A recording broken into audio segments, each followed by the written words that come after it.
ہمارا ڈیلا ہے نا، ایک سفیدی ہے پتلی، اس میں یہ ڈیلا ہے، اور اس کے بیچ میں دیکھیں آپ وہ چھوٹا سا ایک لینس ہوتا ہے، تو اس کے اوپر ایک باریک سی جھلی ہوتی ہے، کارنیا بولتے ہیں اس کو، تو وہ کارنیا نکال کر دوسرے کی آنکھ پہ لگایا جاتا ہے۔ آنکھ ویسے ہی رہتی ہے، ڈیلا بھی ویسے ہی رہتا ہے، یہ نہیں ہے کہ ڈیلا نکال لیا اور آنکھ کا کھڈا بنا ہوا ہے، تو یہ تو ظاہر بدنمائی ہے۔ تو وہ کہتے ہیں کہ جو اعضاء نکالے جاتے ہیں، گردہ ہے، جگر ہے، تو وہ تو جسم کے اندر ہے، اس سے جسم کے اوپر کوئی بدنمائی عیب کا معاملہ نہیں ہوتا۔ اور انسان کو یہ حکم ہے کہ دوسرے کو فائدہ پہنچائے، اپنے بھائی کی جان بچا سکتا ہے تو بچائے۔ تو یہاں پر یہ اس پہ مالکانہ تصرف نہیں ہے، بلکہ جو اللہ نے حکم دیا ہے اسی حکم کی تعمیل ہے کہ دوسرے کی جان بچانے کے لیے ظاہر انسان دیتا ہے یہ اعضاء، اور کسی لیے تو نہیں دیتا۔ تیسرا، ضرورت بھی آ گئی اس میں، ٹھیک ہے، تو مفتی منیب الرحمان صاحب نے بھی اس پہ کافی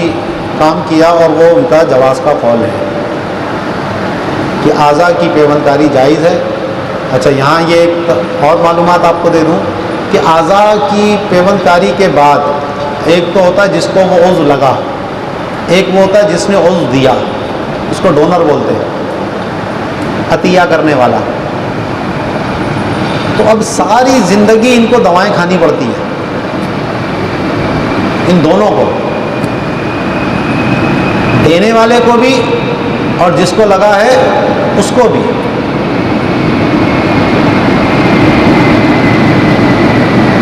باقاعدہ ہم نے وزٹ کیا تھا SIUT کا، نام سنا ہوگا آپ نے، SIUT ڈاکٹر ادیب رضوی کا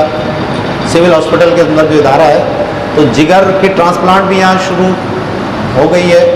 اور گردے کی تو بہت ساری کی ہیں انہوں نے۔ تو ان کا کہنا یہ تھا کہ SIUT کے ذریعے جو ہوتا ہے تو یہ ساری زندگی یہ اس کو دوا مفت مہیا کرتے ہیں، اور تقریباً اس وقت وہ بتا رہے تھے کہ وہ ایک بندے پر مہینے کی 15,000 کے قریب دوا آتی ہے۔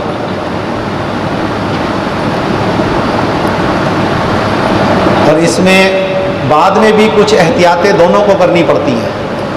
ظاہر ہے جسم کے اندر سے کوئی چیز نکلی ہے یا دوسری چیز لگی ہے تو اس کو اور نارمل آدمی میں،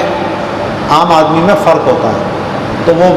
بھاری کام نہیں کر سکتا، کوئی چیزیں بھاری اٹھانا، بھاگ دوڑ، کھیل کود، اس طرح کے کام وہ نہیں کر سکتا، اس کو یہ ساری چیزوں سے پرہیز کرنا ہوتا ہے۔ تو یہ اعضاء کی پیوند کاری کے حوالے سے ایک اضافی معلومات تھی جو ہم نے وہاں جا کر خود حاصل کی تھی، تو اس لیے میں نے آپ کو پہنچا دی تاکہ آپ کے علم میں بھی اضافہ ہو جائے۔ تو انسانی اعضاء کی خرید و فروخت مطلقاً باطل ہے، چاہے اب وہ اندرونی اعضاء ہوں، بیرونی اعضاء ہوں، خود اسی انسان کے ہوں یا کسی اور کے ہوں، ٹھیک ہے۔ تو یہ ان سب کی دلیل جو ہے وہ یہی ہے کہ انسانی بالوں کی خرید و فروخت جائز نہیں ہے۔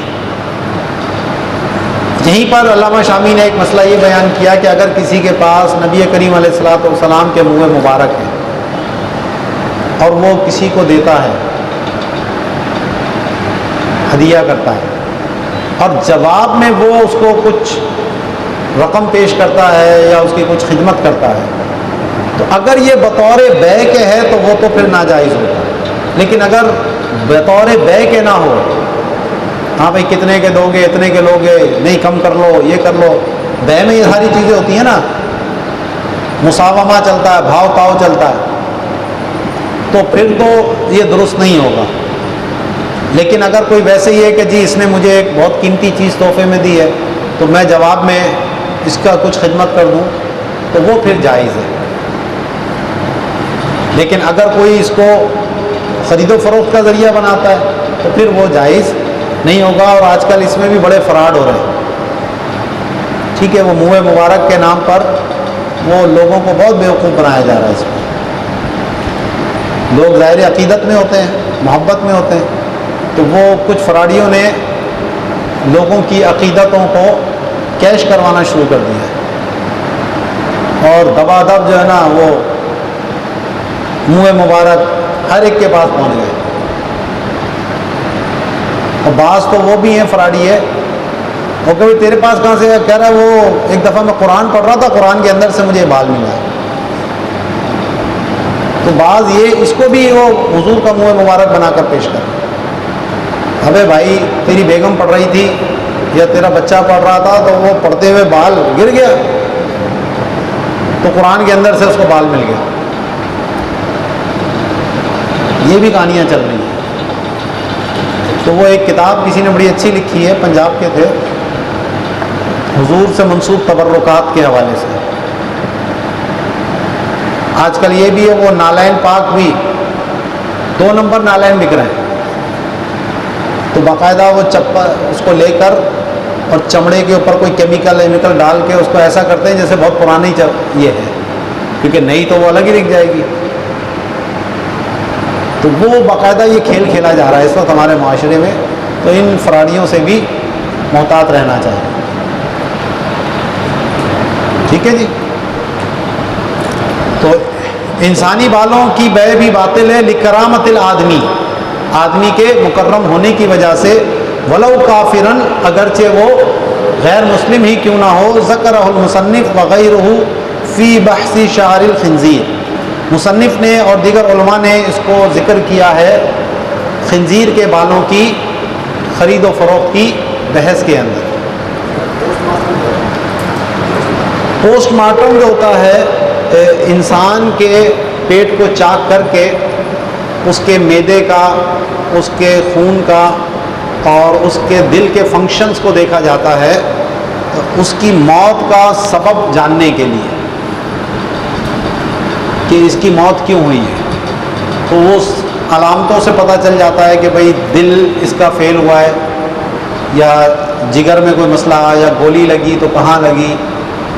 خنجر لگا تو کہاں لگا۔ تو وہ ان چیزوں کی جانچ کے لیے پوسٹ مارٹم کیا جاتا ہے، اور قتل کے مقدمے میں عام طور پر یہ ضروری ہوتا ہے تاکہ جو مجرم ہے، ملزم ہے، اس پہ جرم کو ثابت کیا جائے کہ اس کی وجہ سے یہ موت واقع ہوئی۔ جی،